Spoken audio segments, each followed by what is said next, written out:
Welcome back. Today I'm going to do a video on food security. What can you do to help yourself in years down the line? Some of these are going to take longer than others, and it's to do with gardening. If you've got any way of putting some items in a sunny spot, then you can probably grow at least some food. These days you can get indoor citrus plants, lemons, oranges, that sort of thing. And yes, the yield is going to be very small and they're probably going to take a few years to mature, but they are out there. Or patio fruit trees such as apples, plums, pears, cherries. Again, smaller yields, but and take a long time to mature. But they are worth considering if you have a patio or a balcony, if you live in a flat or an apartment with a balcony. You can also container gardens are useful for balcony purposes, so try and pick fruits and vegetables that you know you'll enjoy. You can also grow small amounts of salad stuff in window boxes. Same with herbs. Or you can grow microgreens, which, whilst won't necessarily give you the variety that a full vegetable garden, they will give you fresh food in a few days, and they don't take much to set up. Cress is the original probably microgreen that we're used to growing in the UK. Cress and mustard seeds were grown quite often as part of primary school's experience. I don't know how much it's done now, but certainly when I was younger, it was all part of the school curriculum to grow some cress and mustard seeds. And that's basically all microgreens are. Certain seeds that sprout quickly.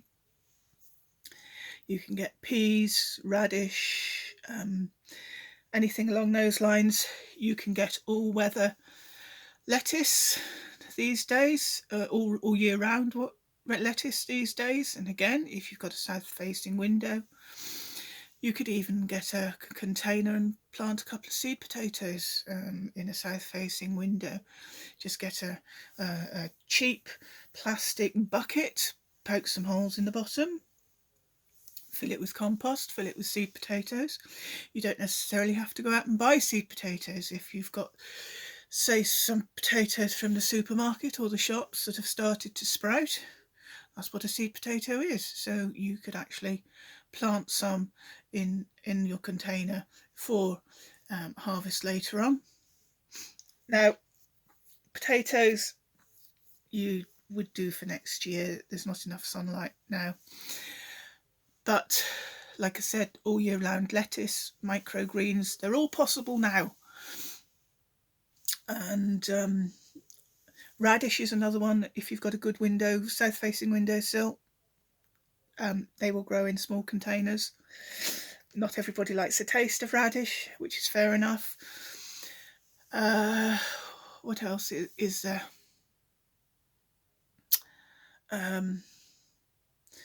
Yeah, I think probably the first...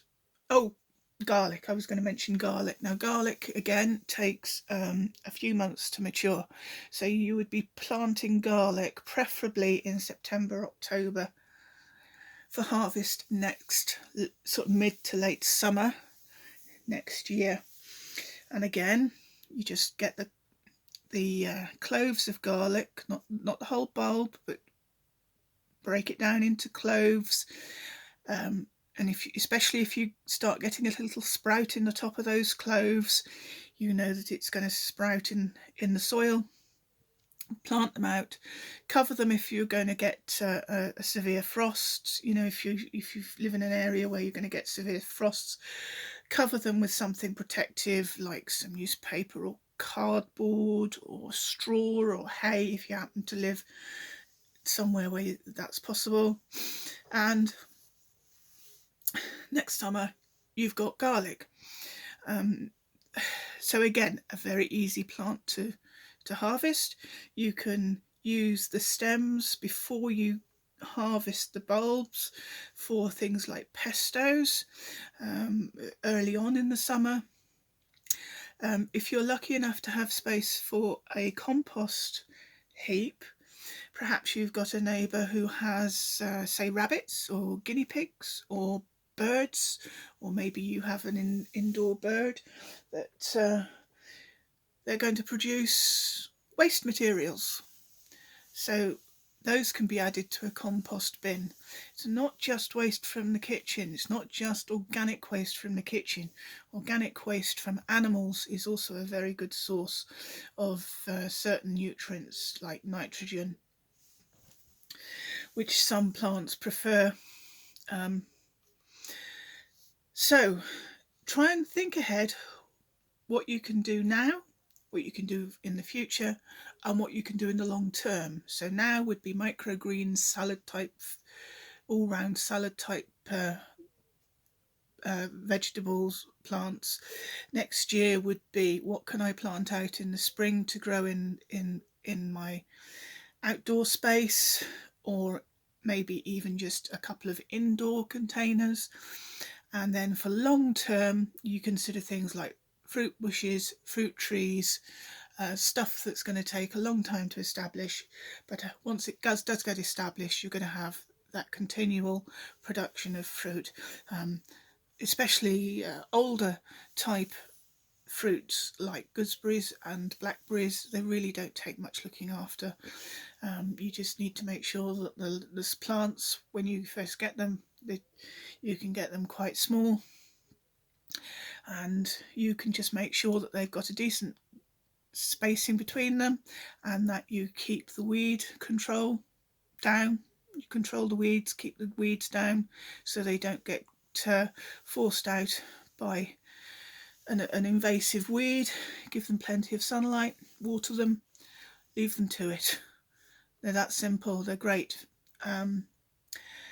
And like I say, potatoes is probably the easiest thing you can grow.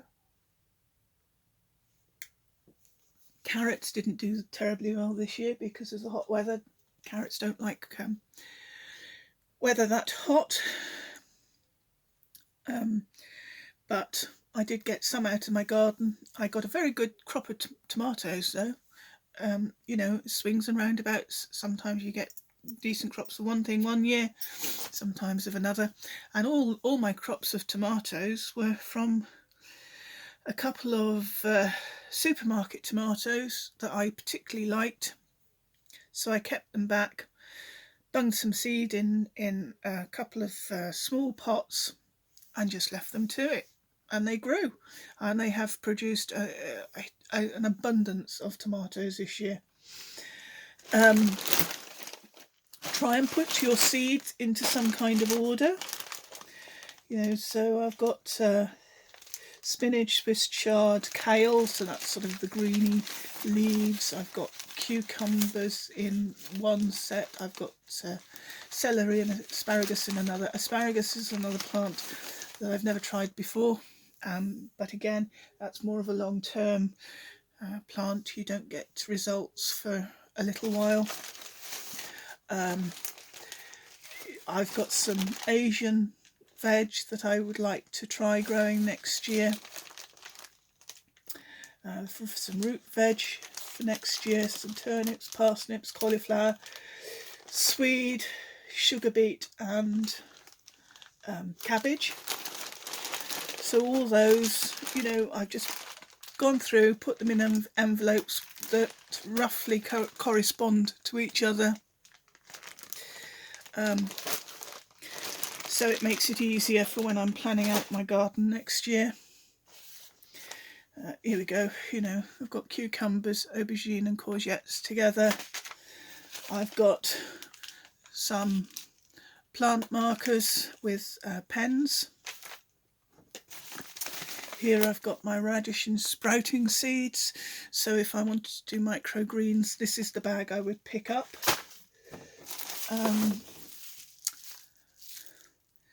oh yeah, peppers and chilies. This is going to be, yes, this is going to be my herbs and flowers. I want to try and encourage more bees next year. And I also have a load of, one of these is going to have my things like lettuce and tomatoes in there. So like I say, try and organise it into sections so that you've got an idea of where you'll be going next year. And like I said, I'm not a gardener. I just tend to stick things in the ground and vaguely do the right thing, keep the weeds down, that sort of thing. But I'm not an experienced gardener, but I do tend to have a reasonable amount of success at times. And sometimes I fail, sometimes I don't. I've got some patio fruit trees this year that I purchased it'll be 12 months ago, so they've had their first summer with me and they're doing fine. Same with some blackberry bushes and gooseberry bushes, they're doing fine. The gooseberry bushes I planted out at the front and they will stay there. The blackberry bushes I need to transplant from the container they're in into the back area somewhere. And I shall leave them to it, let them get on with it, and whatever will be will be. I've also got some blueberry plants that thing with blueberries, you do need to protect them from birds and things, otherwise your fruits will disappear. Any soft fruits like that, your fruits will disappear if you don't have them covered with bird netting or similar. So I've got some blueberry bushes, and so I'm hoping next year they might start maturing a bit for blueberries. I've got some indoor citrus plants that I will be bringing in this week I'm putting them in my porch to protect them for the winter. So yeah, you just sort of look at what you've got, the space you've got, what you might feel comfortable with. Starting out with, like I said, microgreens is a good way to start if you've never done anything like this before. Probably, and like I say, probably the easiest vegetable you can grow is potatoes, and then carrots and beetroot are very good vegetables to grow. They generally don't take a huge amount of effort on your part. The only thing I would suggest is raising the carrots so they're above the line of carrot fly, or getting carrot fly resistant strains.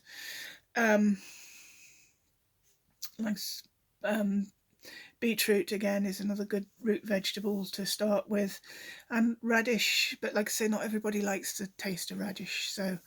But it's a great vegetable, salad vegetable to start, say, with children. If you've got the ability to have a small greenhouse type area, for example, I could use the shelves in my porch next year as a greenhouse. I could perhaps think about growing a cucumber plant in there. I actually won't, because I've got one of those basic plastic grow greenhouses that I shall set up next year next to my shed for that sort of thing. But if for any reason I didn't have that, or if it doesn't work terribly well, I might very well try a plant, and it would only be one single plant. I would only have room for a single plant in my porch. So try and think outside the box a bit. Fruit and vegetables and gardening can seem very, very overwhelming, but actually, if you're very careful and think about it a bit beforehand and think outside the box a bit, you'd be amazed at the solutions you can come up with, and they don't necessarily have to be expensive. Probably the most expensive part would be buying compost if you had no way of producing compost yourself. Like I said, containers, you can, you could use used yogurt pots, you could cut down milk jugs in half and use the bottom half as a container. You could use all sorts of different plastic containers that you might have around the house and home, or even tinned containers, tin of tomatoes, poke some holes in the bottom, grow a radish, or grow some herbs in that can. Like I said, the most expensive part would probably be compost if you don't have the area to make your own compost. But start small, go from the basics.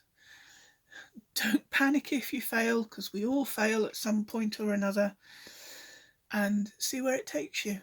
You never know, you might find it enjoyable not just from the fresh food point of view, but from the emotional point of view. I enjoy it because it gets me outside in the summer, which I perhaps wouldn't necessarily get to do now I'm disabled. Like tomorrow, I'm planning on going out and putting all my remaining vegetable containers to bed for the winter, and making sure that everything's cleared out, making sure that the garlic's planted, is doing okay, and just having a day or a morning outside in the fresh air, as long as it's not pouring down with rain. Mind you, even then I'm tempted to go out. I used to work outside all the time, so that holds no fears for me. So like I said, think about it, see where it takes you, and you might very well enjoy some fresh food in just a few days if you go the microgreen route. Like I said, they don't take long to sprout, and it is amazing how much of a morale boost it can give you that having fresh food available does. So I hope this has given you some ideas. Please consider subscribing, liking the video, sharing the video, sending me a comment if you think that there's anything that I've perhaps missed that's nice and quick and easy to grow. And until next time, take care, stay safe, bye for now.